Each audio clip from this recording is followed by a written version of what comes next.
गोयचो संवर्धन नकासो परतून काडूंक शकता अशा घडणूक आणि घडये राज्य सरकाराची बऱ्याच काळासावन आशिल्ली भूमिका अस्वस्थ करपाक शकता। गोया खातीर टायगर रिझर्व तयार करपाची सुचोवणी उच्च पांवड्या वयल्या समितीन केल्या, पण रस्तो नकासो सरळ न्हय, राजकीय हेतू, पर्यावरणीय परिणाम आणि फुडें कितें जातले हाचे विशीं ताजे प्रस्न उपरासतात। पळयात पुराय बातमी। गोय सरकारान वाघ राखीव स्थापन करपाक सरळ न्हयकार दिल्ल्यान आव्हान दिवपी कृतीत केंद्रीय सशक्त समितीन 2 टप्प्याची येवजण आंखल्या आणि ती राज्याच्या दक्षिण राना भितर खोलायेन सुरू जाता।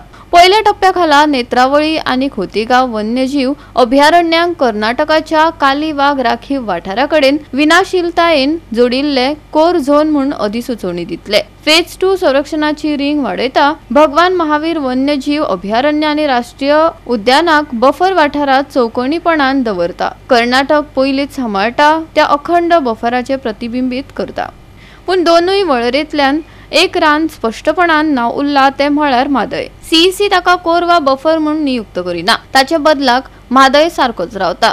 वन्यजीव अभयारण्याच्या नेमाखाला संवर्धन करप्यांकडेन मोठ्यान उलयपी मौन जे खूप आदी सावन हो वाठार वाघाचे रावपाचे गरजेचे अशे वाद घालतात।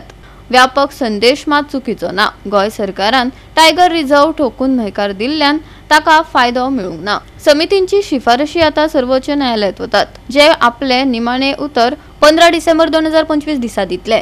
गोय भारताचे फुडले टायगर रिझर्व राज्य जावपाचे वाटेर आसा काय आनीक एक राजकीय वन्यजीव झूज सुरू जावपाचे आसा असो प्रस्न उपरासपाक लागला। गोवा 365 खातीर सुभाशिश गोयकार आणि अरुण नाईक।